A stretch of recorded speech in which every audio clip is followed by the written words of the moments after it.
जय श्री कृष्ण, राधे राधे। प्रिय बंधु, हमारा जीवन सुधार कैसे हो, आज हमें इस पर चिंतन करना है। हम जीवन जीने की कला कैसे सीखें? तो सत्य तो यह है कि हम जीवन जीने की कला मृत्यु से सीख सकते हैं, क्योंकि हर मानव के जीवन में 3 चीजें तो निश्चित है। एक जन्म जो हो चुका है, दूसरा वर्तमान जो चल रहा है, और तीसरा मृत्यु जो सत्य है और जिसे भूला हुआ है। और जिस दिन उसे मृत्यु की सत्यता का विश्वास हो जाएगा और उसे पहचान जाएगा, उसी दिन वो अपने जीवन सुधार के पथ पर अग्रसर हो जाएगा।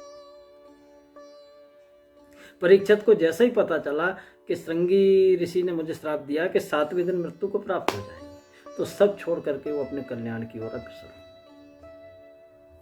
राजा खट्टवांग के जीवन में तो सिर्फ 2 घड़ी बचे थे, लेकिन वशिष्ठ जी ने जब उन्हें बताया, वो देवासुर संग्राम में थे। खट्टवांग में बता दूं आपको, राम जी के पूर्वज थे, रघुवंश के राजा। उनके जीवन में सिर्फ 2 घड़ी बचे थे, और वशिष्ठ जी ने बताया कि राजन, तुम्हारी मृत्यु का समय पास आ चुका है और सिर्फ 2 घड़ी तुम्हारे जीवन में बचा है।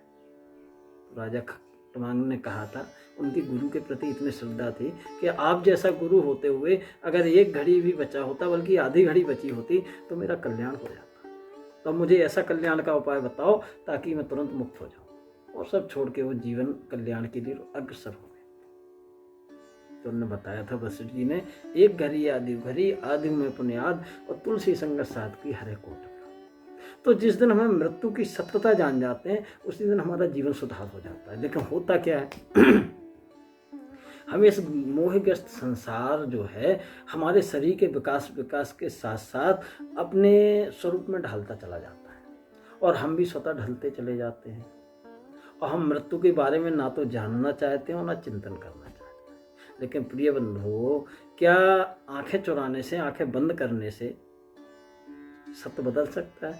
कदापि। जैसे एक बिल्ली आक्रमण करती है चूहे पे, और चूहा डर के मारे आंखें बंद कर लेता है, तो चूहे के आंखें बंद करने से ना तो बिल्ली के आक्रमण से बच सकता है, और ना बिल्ली वहां से कहीं गई है, वो तो अपने पंजे में दबोचेगी। तो कहने का आशय है कि यह संसार इतना सुख दुख होते हुए हमें बड़ा प्रिय लगता है, और हम मृत्यु के नाम से घबरा जाते हैं।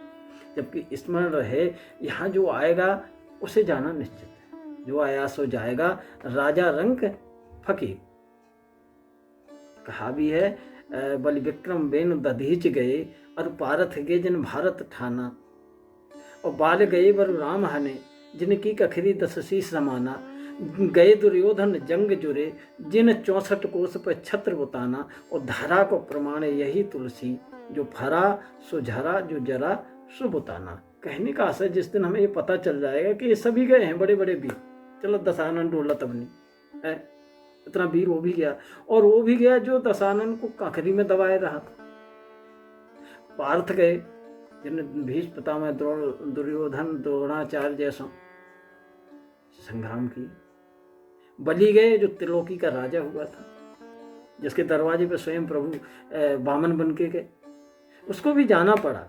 तो जब ये सब चले गए, तो हमारा जाना निश्चित है। और जब हम ये निश्चितता जान जाते हैं, तो हम जीवन सुधार की ओर बढ़ जाते हैं। तो कहने का तात्पर्य यह है कि ये स्मरण रहे कि प्रभु ने सृष्टि में हर वस्तु का और पदार्थ का जोड़ा बनाया।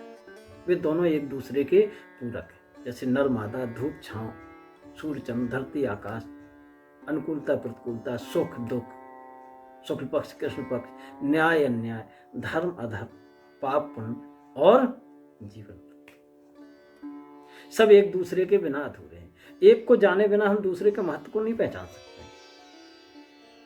यही प्रभु प्रदत्त विवेक का उपयोग करना है हमें, और हमें जानना है कि क्या हमारे लिए कल्याणकारी है और क्या नहीं। देखो, प्रतिकूलता तो आएगी ही। शुक्ल पक्ष के बाद कृष्ण पक्ष आएगा, और कृष्ण पक्ष के बाद शुक्ल पक्ष आएगा, क्योंकि परिवर्तन संसार का नियम है। और इसे संभाव से लेना, उसका स्वागत करना, सबको हृदय से अपनाना। क्यों?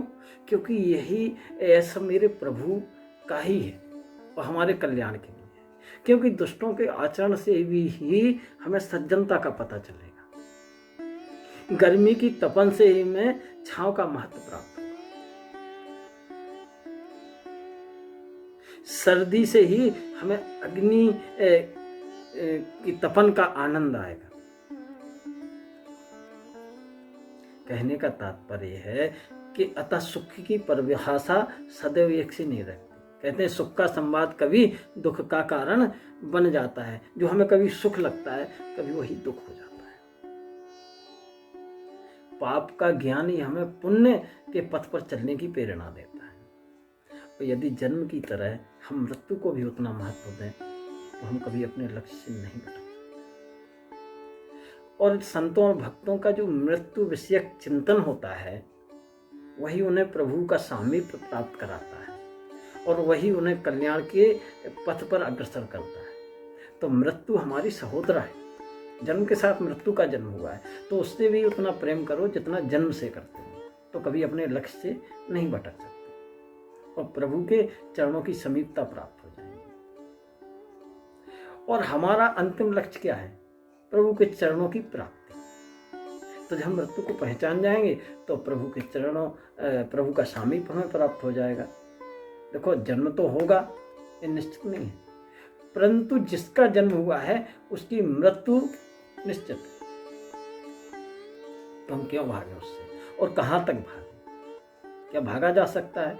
तो अपने कल्याण से मत भागो। यदि मृत्यु ना होती तो हम कदा प्रभु की शरण लेना नहीं चाहते और मृत्यु प्रभु की ओर हमें लक्ष्य से नहीं भटकने देने का एक साधन मात्र है। तो फिर प्रेम कीजिए जितना जीवन से उतना मृत्यु से। तो मृत्यु का चिंतन ही हमें जीवन का अर्थ देगा। कहा भी है कि सुख दुख दोनों रहते